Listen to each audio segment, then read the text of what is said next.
Ok, bom dia a todos. Deixa eu só me localizar aqui para eu poder ir seguindo.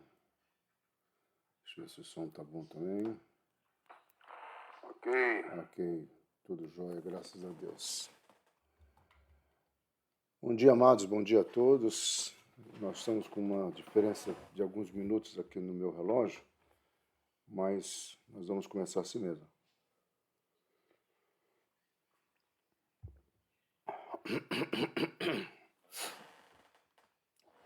Amém, Elizabeth já entrou, glória a Deus. Os outros estão chegando também. Amanhã é um feriado gostoso, né? Som bom, então tá ótimo. Então tá bom, amados, vamos orar? Pai querido, nós queremos mais uma vez colocar-nos diante de Ti e aprendendo com os Teus servos, Senhor, que possamos tirar lições para os dias de hoje, para que possamos, como filhos autênticos, vivenciarmos não apenas o cristianismo, a liberdade, a remissão, a propiciação, mas também sermos cheiro suave e agradável a Ti, Senhor. É o que eu clamo e peço no nome do Senhor Jesus Cristo. Amém, amados? Hoje nós vamos aprender com Amós. Amós é considerado um dos profetas menores, tá? E nós já falamos aqui num dos nossos encontros que a expressão profeta menor não significa que ele é de menor valor, tá? Mas é uma expressão, né, que principalmente a estrutura judaica, né, resolveu colocar esse termo por ser profetas que agiram, tiveram seu ministério em pouco tempo e geralmente vinculado a alguma situação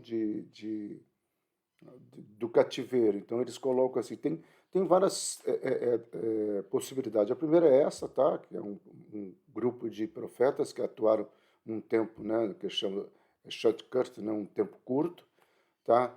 A outra possibilidade é que por serem profetas que se levantaram especificamente num período, né, que é o período do cativeiro, com uma mensagem específica, eu prefiro pensar que Deus levantou, e esse termo profeta menor, profeta maior, é um termo teológico criado por nós homens. Então eu não me preocupo muito com isso, não, nem explicar tudo isso, tá?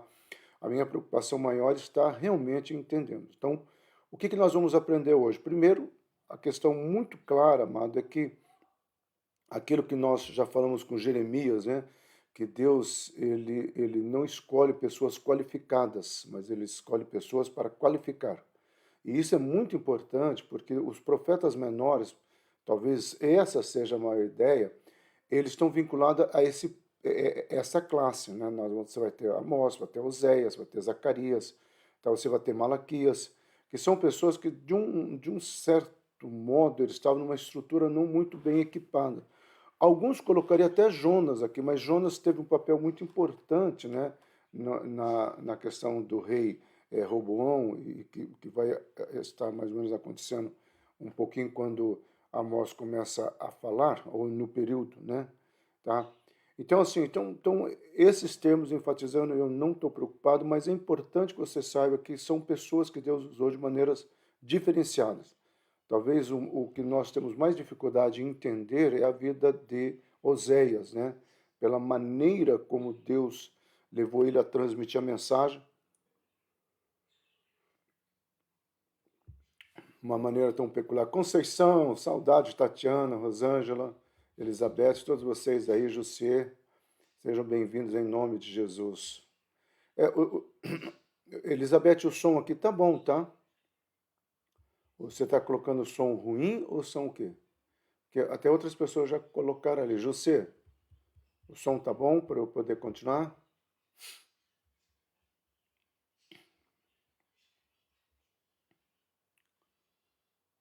Ok. Então vamos lá, amados.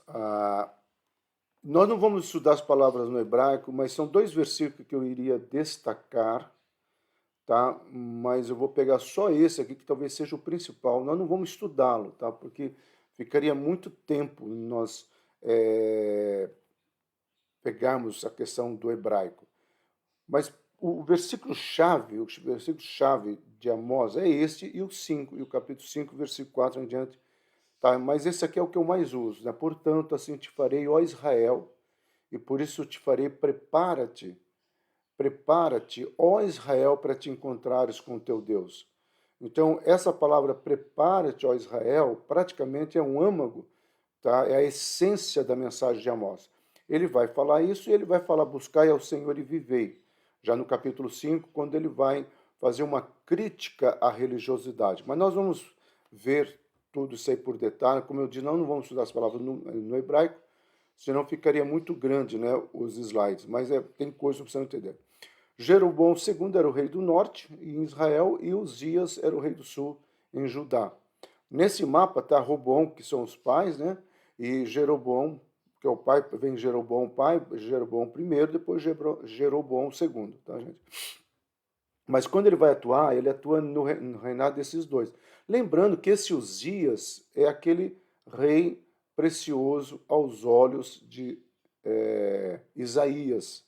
Isaías, então, Amós, ele vai pegar quase que o final do ministério, tá, de Uzias, desculpa, de Isaías, e ele vai fazer uma base para que tanto Jeremias quanto os outros falam. Então, é um processo que a gente precisa entender que eles estão interagindo junto.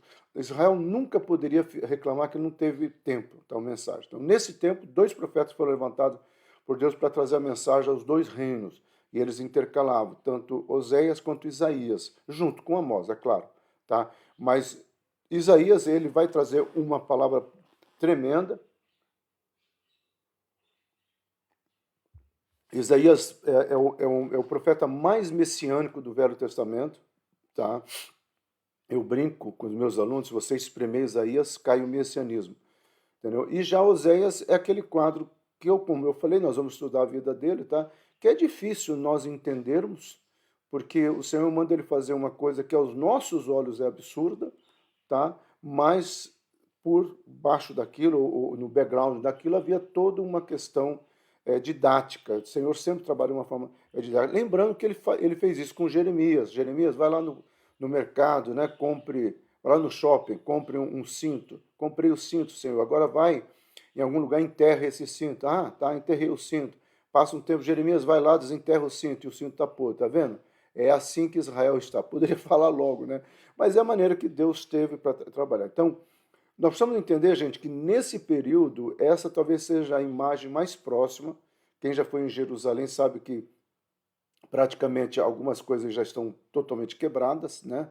Mas essa seria a imagem mais próxima. Essas colunas ou colinas, né, hoje estão povoadas, né? Não é no tempo de Jesus aqui, tá, gente? É no tempo de Herodes. Até Herodes você vai ter esse tempo. Então, Jesus, ele de uma certa forma, ele pega parte disso aqui, tá? E depois Tito vem e destrói tudo. Mas no tempo de Amós, Isaías, por isso que Isaías e Jeremias também, tá? Jeremias pega parte dessa beleza, e eles vão falar que o Senhor não está preocupado com isso. O que acontece nesse período de Amós? Então, essa era a época de grande prosperidade para o reino de Judá. Lembrando, o reino do norte já tinha sido praticamente uma parte da população do reino do norte já tinha sido levado cativeiro. Tá? Então, aí nós estamos falando de Judá. As antigas fronteiras do reino de Davi foram reconquistadas.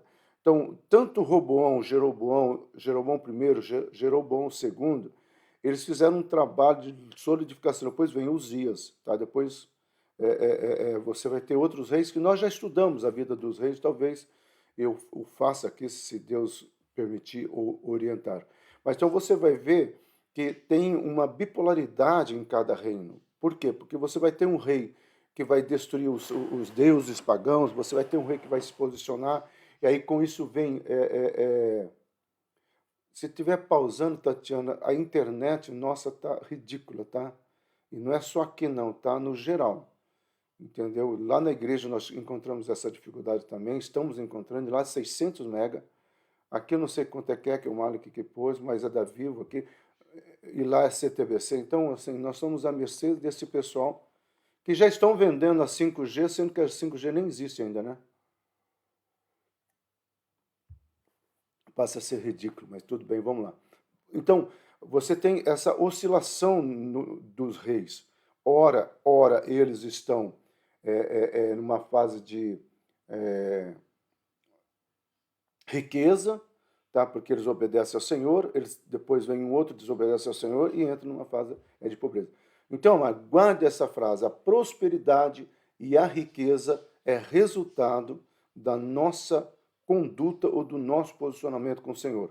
Podemos ganhar dinheiro pelas nossas mãos e sabedoria? Sim, mas nós não vamos usufruir, tá, da qualidade de vida que o dinheiro vai oferecer. Nós podemos viajar, nós podemos ficar em bons hotéis, mas a qualidade de paz de espírito que excede todo entendimento, alegria de viver, isso é a prosperidade que o Senhor promete aos seus filhos. Tá? O povo rejeitou as advertências do ensinamento de Amós e quis que ele levasse suas vigorosas mensagens para outro lugar. Interessante isso. Nós vamos estudar um personagem que ele se levanta contra Amós e ele é um sacerdote. Ele fala: cara, o que você está pregando que o Senhor vai destruir porque nós estamos fazendo as coisas religiosamente? Então, essas questões Amós vai estar enfrentando. Ou Amós ou os escribas, tá, gente? Anotaram os trechos de seus ensinamentos e os compilaram no livro de Amós. Então, aí nós temos lá, já no começo, uma possibilidade, tanto Amós, a probabilidade, tá, que Amós chega, começa a pregar, e algum dos escribas que já eram temente a Deus, estavam percebendo algumas questões, começa a seguir Amós e registrar as palavras dele é muito grande.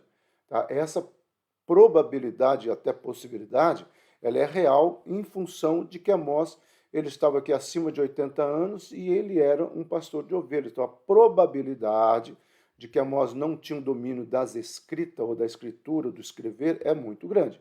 Então, era muito comum também os escribas dizer: nossa, o que esse cara está falando é sério. É claro, amado, que por trás de tudo isso tem a inspiração, né, e o mover do Espírito Santo, que nesse tempo não habitava nas pessoas, mas tomava as pessoas, capacitando, como foi lá no deserto, que ele tomou aquelas pessoas para construir todos os utensílios, né, da casa do Senhor. Deus capacita. Então, Amós era um pastor que morava numa cidade chamada Tecoa, que ficava a quase 20 quilômetros ao sul de Jerusalém. Geralmente eu falo 35, se vocês já perceberam, porque existem alguns outros estudos que falam dessa distância de 35, mas entre 20 a 35 quilômetros. O que nós sabemos é que ele estava, isso já é registrado no capítulo 1, que ele estava olhando para Jerusalém, e aí ele começa a indagar ao Senhor sobre as promessas que o Senhor falou, mas veja só que contradição, né? Porque quando ele olha para Jerusalém, ele vê um período de riqueza, tá? E assim mesmo ele questiona o Senhor: onde estão as promessas? Porque Amós já estava percebendo que aquela riqueza, aquele padrão de vida, tinha afastado o povo dos caminhos do Senhor. Então a preocupação de Amós era outra. Amós replicou: eu não sou profeta, nem discípulo de profeta, mas boieiro e colhedor de sicômoros, né? Mas o Senhor me tirou de após o gado, e o Senhor me disse: vai e profetiza ao meu povo de Israel.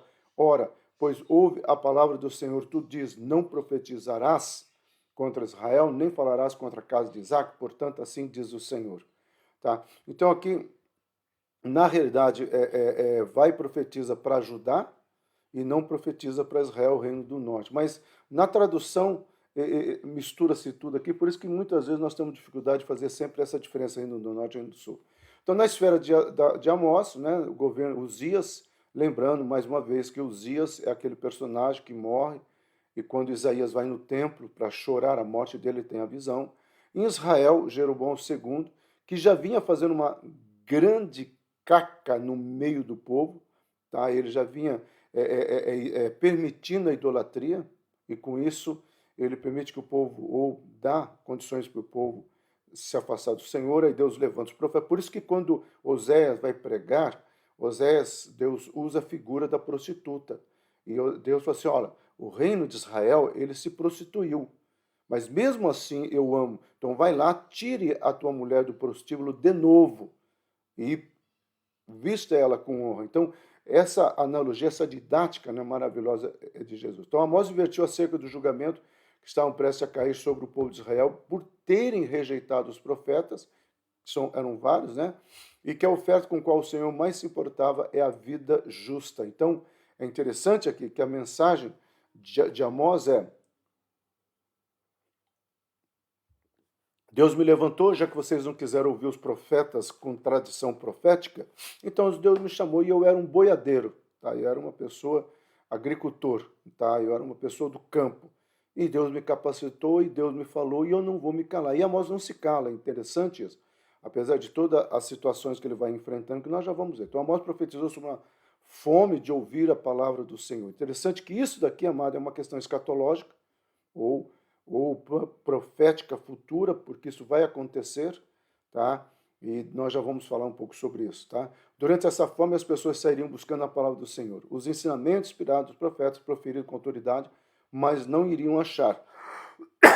Você que tem uma Bíblia antiga, né? Nós já falamos no estudo aqui da história da igreja, você vai ver que na Bíblia, nas Bíblias antigas, entre o Velho Testamento e o Novo Testamento, tinha 4 páginas em branco. Essas 4 páginas em branco são os 400 anos, tá, depois de Malaquias, tá, que Zacarias, que o Senhor deixa de falar, e aí começa chegando na plenitude dos tempos com os profetas. Então, o Senhor realmente se cala e o povo vai perguntar onde é que está a palavra do Senhor, e o povo não acha. Então, essa profecia foi inicialmente cumprida após a apostasia dos reinos de Israel e Judá. Então, enquanto Judá ainda estava em pé, a coisa estava, o Senhor estava entrando com misericórdia, mas foi Judá realmente cair, Deus falou, agora chega. É interessante, amado, mas presta atenção nisso, o basta do Senhor, eu tenho falado muito sobre isso, tá? Nós precisamos aprender a nos humilharmos diante do Senhor para buscarmos os preceitos que Ele tem para nós. Então, depois do ministério de Malaquias, né, o último profeta, mais de 400 anos passaram sem que profetas ministrassem na terra de Israel, tanto do norte quanto do sul, e por isso eu repito aquelas 4 páginas em branco, simbolizando esse período aí de 400 anos sem nenhuma palavra. Então, Amós não foi criado para ser um profeta. Ele não recebeu treinamento especial em alguma escola para formar profeta. Não. Amós é aquela pessoa que foi simplesmente um homem comum, mas que proclamou a mensagem de Deus, porque Deus mostrou para ele. Tá? E aqui nós poderíamos trabalhar muitas coisas, mas a principal seria: Deus usa quem Ele quer, do jeito que Ele quer, na hora que Ele quer. Eu sei que isso pode talvez até escandalizar alguém, mas presta atenção, até mesmo um pecador. Deus pode usar um vaso impuro para uma situação específica, mas Ele não vai habitar nesse vaso. Uma vez eu me lembro no aulão que teve uma discussão sobre isso, eu tive que explicar bem com detalhes, porque às vezes nós confundimos, principalmente na religiosidade pós-moderna. O cara está sendo usado, o cara está fazendo isso, então Deus, o cara é santo, Deus está com ele. Não necessariamente. Talvez ele esteja sendo tomado por Deus pela misericórdia dos ouvintes, tá? Mas Deus não habita nele. Então, preste atenção nessa frase. Há uma diferença muito grande no mundo espiritual entre ser usado por Deus, tomado por Deus, ou ser habitação de Deus. Por isso que Davi, no Salmo 24, ele fala, Senhor, quem, pois, habitará no seu santo monte? Quando ele fala isso, lá na frente, Jesus vai falar, então, o Espírito Santo fará habitação em vocês. Então, é como Jesus fala, e ele fala para aquela mulher, que os verdadeiros adoradores não irão adorar nem aqui nem ali, mas de dentro para fora. Ou seja, é aquela situação, Deus usando. Então, especificamente, qual que é a mensagem de Amós? O capítulo 1, ele vai falar do reino de Deus é revelado, ele vai falar sobre o reino messiânico, ele vai trabalhar sobre isso, você pode ler depois. O capítulo 2, juízo de Deus contra Israel, aqui no capítulo 2 ele já começa a apresentar a queixa principal de Deus. Capítulo 3, concordância, um versículo muito comum, andará, se dois não concordarem, poderá andar junto.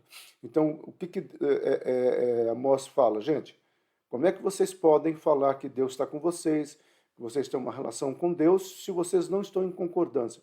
Porque Deus não está concordando com você. E ele vai falar isso no capítulo 5. Tá? Ele vai explicar o que é essa concordância daqui a pouco. O Senhor retém a chuva, o famoso capítulo 4, onde ele vem com essa palavra. Então, já que o Senhor está retendo a chuva, prepare-te, ó Israel, para encontrar com o Senhor teu Deus. Tá? Capítulo 5, festa, santidade e justiça. É aqui no capítulo 5 que ele vai dizer, eu não estou gostando dos seus cultos, das vossas reuniões, Eu não é isso que eu pedi, simplesmente estético, né?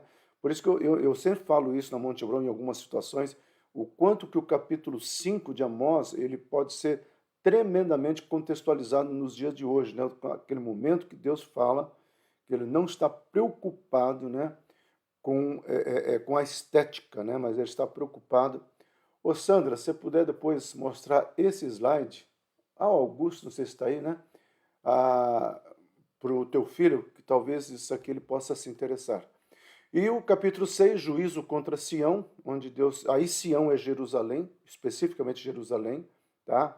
Pois ele vai defender a causa dele. O capítulo 7 é quando Amazia, um sacerdote de Jerusalém, começa a questionar, mas peraí, quem é você? Em que escola você estudou? Aonde você fez seminário?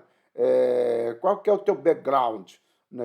Aí ele fala, gente, eu não tenho nenhuma pretensão de background, não. Aí o capítulo 8 é uma palavra profética, né, que ele vai falar de um período de fome e sede da palavra, que o povo vai procurar a palavra e não vai achar. E é o período que nós já falamos, de 400 anos que acontece. E, por último, o capítulo 9, inclusive eu preguei domingo passado, que é uma promessa de restituição em todas as áreas. Tá? E é uma promessa tremenda esse capítulo 9 de Amós, tá ok?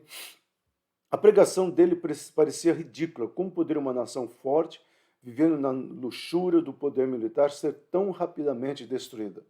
Então, é aquele momento que você está ministrando na vida das pessoas, mas elas estão de uma forma consciente ou até inconsciente, né? Enfiando a cabeça na areia e não estão querendo ouvir. Eu tenho falado para alguns pastores que têm procurado algum tipo de aconselhamento nesses dias, e todos eles concordam, né? Eu falo, gente, nós estamos vivendo um período que a coisa mais difícil para o pastor hoje não é nem tanto pregar a palavra, mas é o confronto. Você pode pregar assim, os pecadores não herdarão o reino de Deus. O cara está lá, eu não sou esse porque eu estou aqui no culto. Mas quando você fala assim, ó, você que está fazendo, começa a colocar de uma forma específica, dar nome, que parece que precisa ser dado nome, aí as pessoas entram em total desespero ou ficam com raiva de você, que é o famoso do confronto. Tá? Então o povo ficou perturbado pela sombria mensagem desse pastor de ovelha desconhecido.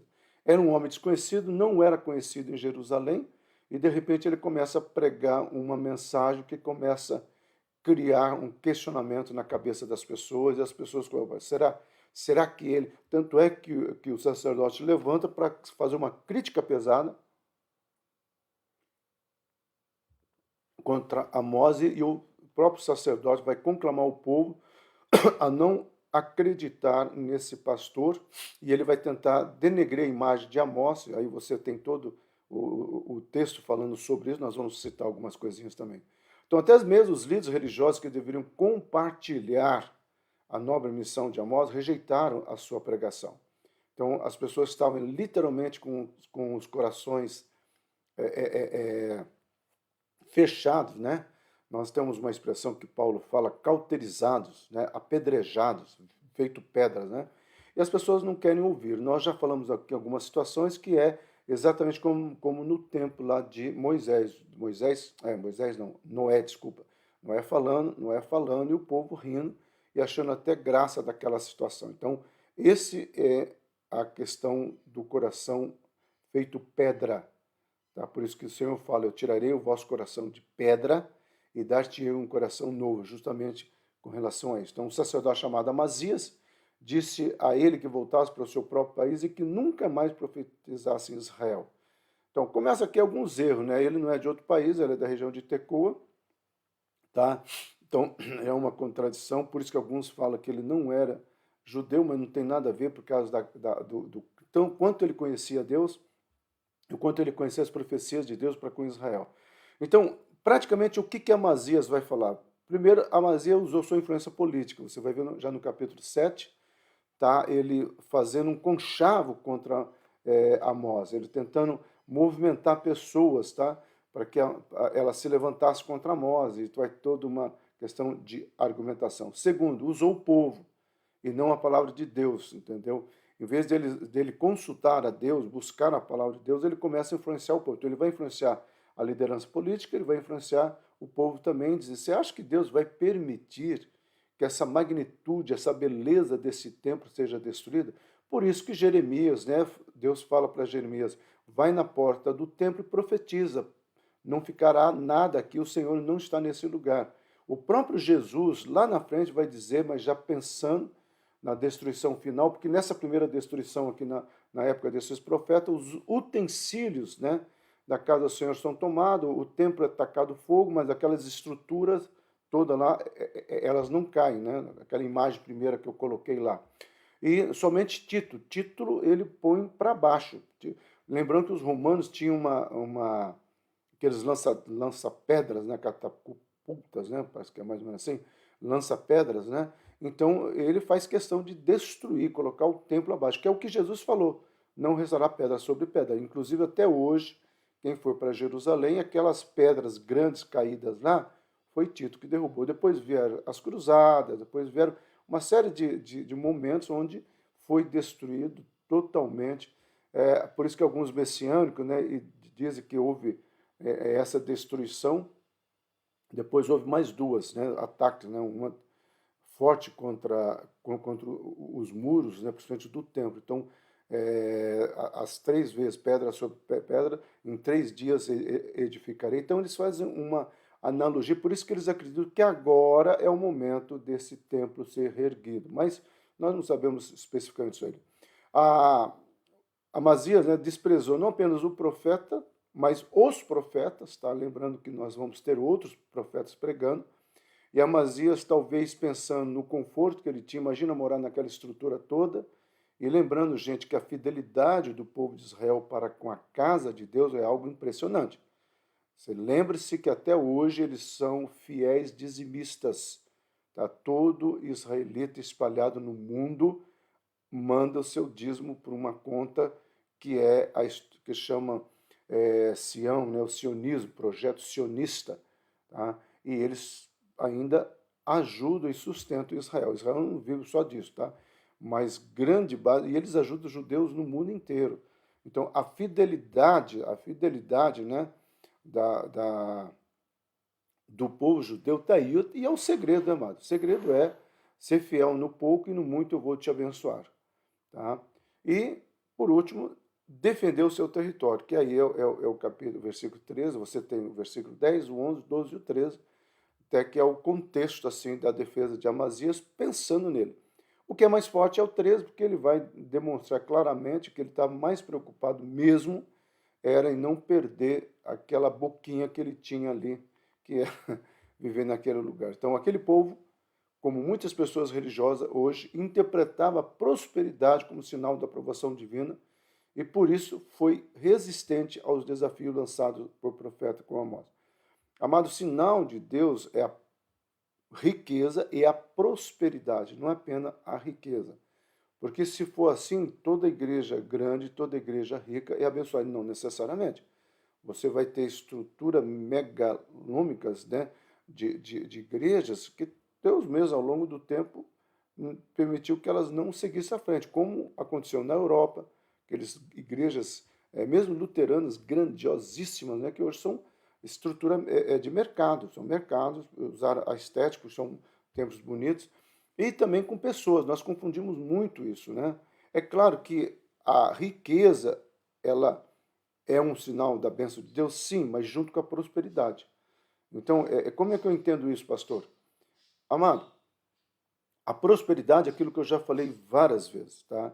É você sempre ter a graça, a misericórdia. Nós estamos vivendo isso, né, nesse período que a gente está tendo algumas situações, né, de estrutura financeira com relação à Anja, o quanto que Deus é maravilhoso, o quanto que Deus toca a vida das pessoas. Então, é aquele momento que você não precisa sair pedindo, falando, gritando, chorando, mas Deus sabe. Por quê? Porque Ele conhece o coração dos seus filhos. Então, a estrutura da prosperidade é isso. Aí a capacitação para ser rico também vem de Deus. Não necessariamente uma pessoa rica tenha que ter Deus, tá? Mas essa pessoa rica não alcança a plenitude da vida em abundância. Deixo-vos a minha paz vos dou, e eu vim trazer vida e vida em abundância. Então, eu não vou entrar no estudo muito aqui, estou sendo bem superficial, mas para que você entenda que o sinônimo de aprovação de Deus não é a riqueza, ela tem que vir com a prosperidade, que é a saúde física e a saúde espiritual, e também outras situações, né? Um cara ganha uma herança, ele ficou rico, então ele é abençoado por Deus. Muitas heranças se perderam ao longo dos anos, e até em poucos anos. Então, esse é um assunto para nós falarmos outro. Então, houve uma época em que o povo de Israel foi muito privilegiado. Deus o chamou da escravidão no Egito, ele deu a terra de Canaã, mas ele prometeu castigar a nação se ela se tornasse desobediente. Tá? Então, a imagem são vários pregos conectados um no outro. Deus fez sempre essas conexões. Tá? É interessante, amado, veja só, capítulo 3 de Amós, como que os profetas, sempre quando iriam falar, eles lembravam da onde Deus tirou o povo, que é exatamente lá do cativeiro do Egito, que eles poderiam ter sido dizimado, né? Aniquilado, aniquilação total, eles sofreriam lá, né, no Egito. Mas isso não aconteceu, porque Deus trouxe, e sempre os profetas vão lembrando disso. A mesma coisa deveria acontecer com a minha vida, com a sua vida, na ceia, que quando nós tivemos domingo passado, inclusive. É aquele momento que você pega o cálice, o pão e o cálice, e você fala assim, eu sei de onde Deus me tirou. E eu sei do lamaçal do pecado. Eu sei aonde eu poderia estar. Mesmo que você não fosse um grande promíscuo, um grande assassino, um grande ladrão. Mas há o pecado maligno e o pecado herdado que entrou através de Adão, que Paulo vai explicar isso em Romanos. Tá? Então, nós éramos pecadores e nós fomos remidos pelo sangue do Cordeiro. Então, na ceia, eu e você deveríamos trazer à memória isso e alegrar os nossos corações. Tá? Então, Israel tinha um passado glorioso, mas na época de Amós não estava mais servindo ao Senhor, apesar de toda a estrutura gloriosa que eles tinham. Tá? A riqueza, a sua fronteira, tudo mais, mas eles não estavam vivendo o plano e propósito de Deus. O problema foi simples, eles deixaram de andar conforme a vontade de Deus.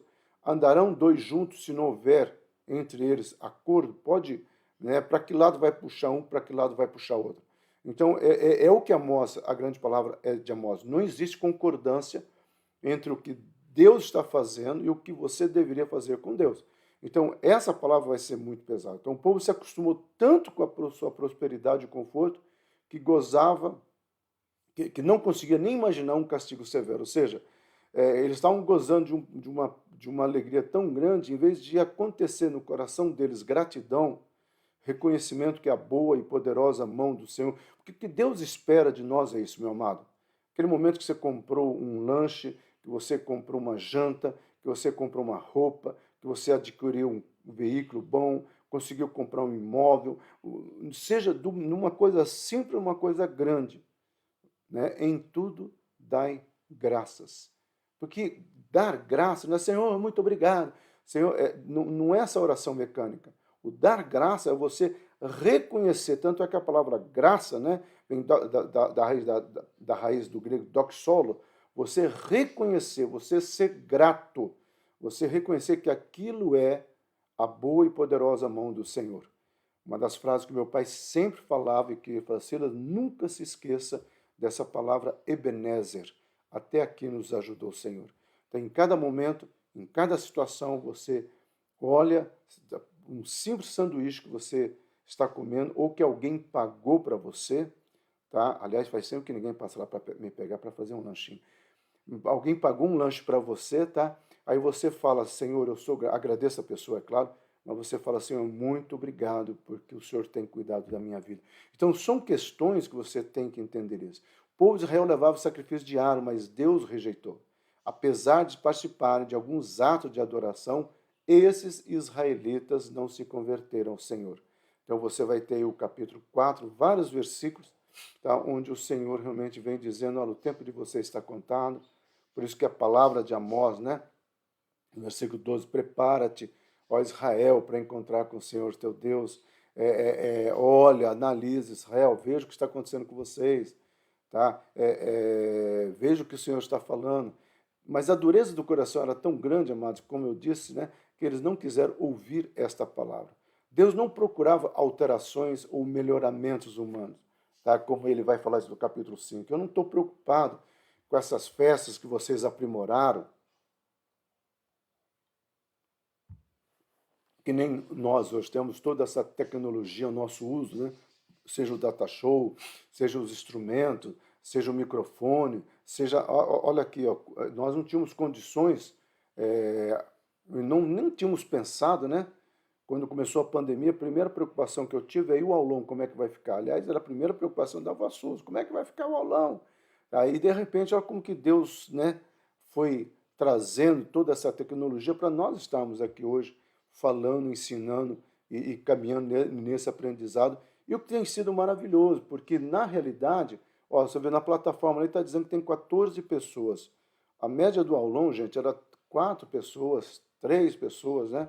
Muito pouco, às vezes era até 3 pessoas, eu mais 2, entendeu? Então, assim, essas questões, esse melhoramento, ok, Deus aprova isso, mas qual que é o nosso posicionamento, entendeu? Então, ele queria um povo fiel às instruções originais. Por isso ele vai usar um termo, né? O prumo, que é o muito conhecido para quem constrói, né? Na época, e ainda hoje se usa isso, que é aquele prumo de medir, quando você vê uma pessoa fazendo um muro, você vê que ele coloca, né? Uma cordinha assim, assim, para que o muro não saia torto. Tá? E mesmo tem gente que consegue, mesmo com aquela cordinha, fazer um muro torto.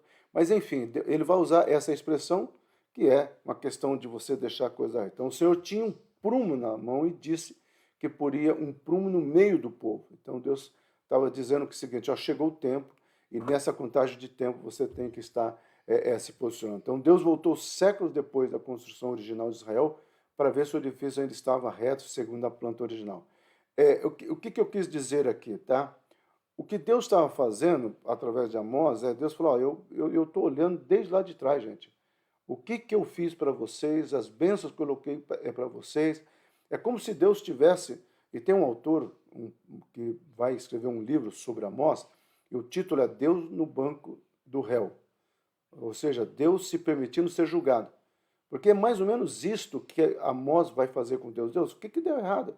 Por que as tuas promessas não se cumpriram? Como se ele estivesse questionando a Deus. Aí Deus levanta Amós para falar como Deus, Abacuque vai fazer a mesma coisa, tá? E Deus também usa Abacuque para falar. Deixa eu mostrar o que está acontecendo. Então, na realidade, é como se Deus tivesse voltado lá atrás e dizendo, peraí, deixa eu ver. Claro que não é desse jeito, mas figuradamente, né? De uma forma alegórica, metafórica, ele está dizendo o seguinte, olha, deixa eu fazer uma análise para ver onde que eu errei, porque esse povo é muito cabeça dura, tá? Então, gente, um resumão aqui de Amós, Amós capítulo 1 e 2, Amós profetiza que o Senhor derramaria julgamento sobre a Síria, os filisteus, Tiro, Edom, povo de Amon, Moabe, por causa da iniquidade deles. Amós também pregou que Judá e Israel seriam punidos por adotar a iniquidade e rejeitarem o Senhor. Amados, presta atenção aqui. Esse livro é do C.S. Lewis, né? O C.S. Lewis cita isso aí, né? Veja só, um cara que não tinha instrução, ele vem com uma palavra geopolítica. Ele foi um cara que falou, gente, vocês não estão pensando, vocês estão achando que é só com vocês? Assírios, filisteus, gente, eram todas cidades prósperas. Todas cidades prósperas. E Deus fala, a palavra de Amós é Deus vai pesar todo mundo. Deus está cansado da idolatria de todo mundo. Então, não foi apenas Israel, mas foi toda essa região. Já Amós 3, 4. Amós descreve as várias tentativas feitas pelo Senhor de salvar seu povo, inclusive enviando profetas para adverti-lo, retendo a chuva e permitindo que peste e guerra os perturbassem. No entanto, o povo não se humilhou nem retornou ao Senhor. É aquele momento, amados, que às vezes eu sempre falo para a igreja, quando alguma coisa não está dando certo, a gente tem que parar e perguntar. Tá? Eu tenho perguntado esses dias, né, com relação à situação da Ângela, eu pergunto, Senhor, o que está acontecendo? Entendeu? Às vezes é Deus permitindo, às vezes é consequência natural, mas o que Amós me ensina e deve nos ensinar é, na dúvida, vá para o joelho dizendo, Senhor, tem alguma coisa errada? Porque é o que Amós fala. Nesses 2 capítulos, Amós vai falar, Deus levantou um profeta, Deus falou, Deus alertou e vocês nada. Capítulo 5 e 6, Amós ensina que se o povo se arrepender e buscar sinceramente o Senhor, eles podem evitar a destruição. Então, essa destruição seria evitada através do posicionamento. Ele declara especificamente que o Senhor não aceita as ofertas do povo no templo, porque o coração das pessoas está voltado para deuses falsos. Amós profetiza que o modo negligente com que adoram ao Senhor vai levá-lo à destruição. Então, gente, o que aconteceu? Esse povo, eles até ofertavam no templo, mas eles ofertavam também aos deuses pagãos. Aquela mentalidade, né? Algum santo vai me ajudar. Que é uma mentalidade até pós-moderna, gente. Tem pessoas que vão ouvir pastor X, pastor Y, aí eu vou ouvir o pastor que fala bacana, o outro que não fala assim. Essa rede, né? Essa tecelagem, né? Cósmica que nós estamos vivendo, pós-moderno que nós estamos vivendo, de várias conexões, é muito complicado, porque ou eu e você nos posicionamos no básico, que é a palavra de Deus, ou nós vamos ficar querendo criar modismos. E é o que acontecia nessa época e é o que acontece na época de hoje. Tá? Então, eu não tenho dificuldade de você ouvir o pastor X ou Y, mas muitas vezes o pastor X está pregando na internet, ele está falando uma coisa bacana, ele não está falando sobre o confronto. Porque eu conheço pastores sérios que você escuta ele na internet, é fantástico, é só triunfalismo. Mas eu sei que lá na igreja, na congregação dele, no domingo após domingo, ele prega contra o pecado, ele prega posicionamento. Então, às vezes as pessoas confundem os pontos. No caso de Amós, gente, é o capítulo 5, é o mais esclarecedor, tá? Quando Deus fala, ó, vocês precisam me buscar, mas viver o que vocês estão buscando. Então, é aquilo que Tiago vai falar, não adianta você ser apenas um ouvinte. O Tiago vai lá na frente falar isso, ó. Não adianta você ser apenas um ouvinte da palavra. Você precisa ser também um praticante da palavra. E por último, 7 e 9, depois de profetizar sobre a desgraça e as consequências que Israel enfrentará por rejeitar o Senhor, Amós transmite uma mensagem de esperança, prometendo que o Senhor vai reunir seu povo e restaurá-lo à sua terra. Muitos judeus messiânicos, ortodoxos, desculpa, acreditam nessa profecia para agora, e aí o Messias vai chegar pela primeira vez. Os messiânicos já entenderam que essa restauração não acontecerá apenas no templo, mas já está acontecendo no coração daqueles que compreenderam e entenderam que aquele Jesus de Nazaré é o Filho de Deus que se fez homem e habitou entre nós. Tá bom? Essa é a vida de Amós, esse é o resumão. Por ter muitas informações, semana passada eu pedi para a Ângela mandar em PDF, ela mandou. Farei o mesmo hoje, tá? Então não preciso me pedir, eu vou enviar para vocês. Tá? E aí, com esses slides, vocês podem, aqueles que gostam, né? Podem estudar um pouco mais, olhar os versículos com calma, porque foram vários versículos. Nós estudamos 9 capítulos num dia só, tá? E sintetizamos. Como eu disse, nós não estamos estudando o livro de Amós. Se fôssemos estudar o livro de Amós, é claro que eu estaria estudando aquelas palavras no hebraico, mas quando nós estamos estudando a vida do profeta, o background do profeta, o que necessariamente, o que é a mensagem que ele quis trazer para nós. Amém? Amados, hoje tem culto, apesar do feriado amanhã, então amanhã você pode descansar, puder estar conosco. Gostei muito do domingo de ceia, tinha muitas pessoas, graças a Deus. Tivemos a apresentação do João, né, filho do Luciano. Foi um tempo gostoso, tá, em família cristã. Então, se você puder estar conosco. Se você for viajar ou já foi viajar, que Deus te abençoe, livra-o do mal e volte com calma, em segurança, na tranquilidade do Senhor. Continue orando aqui pela minha casa. Eu sei que vocês estão orando. Tá? Eu sei que tem pessoas próximas a nós que oram e têm mantido contato com a pastora Ângela. Ainda está com muita dificuldade de ficar sentada, né, e algumas questões a mais. Mas Deus tem sido fiel na nossa casa, muito fiel na nossa casa, e o Senhor traz a existência sobre nós. Nós iríamos começar o grupo de jovens já, mas nós vamos deixar um pouquinho, porque pegou esses feriados todo, e aí o Otávio foi operado, né, ele está de descanso, aí tem também o final de ano, festa, nós estamos reavaliando isso, talvez a gente deixe do jeito que está, meio stand-by algumas situações, mas nós estaremos lá hoje à noite, isso que importa. Então, continue orando pela minha casa, para Deus trazer alívio dessa dor e livramento e resposta e tudo mais. Amém, amados? Que Deus abençoe ricamente a nós. Priscila Cunha, tenho orado por você e pela Kellen, que Deus continue abençoando, tá? E os pedidos que eu recebo eu oro, tá bom? Gente, que Deus realmente nos leve a vivenciarmos todo o potencial que Ele tem para as nossas vidas, em nome do Senhor Jesus Cristo. Amém? Encerrando aqui.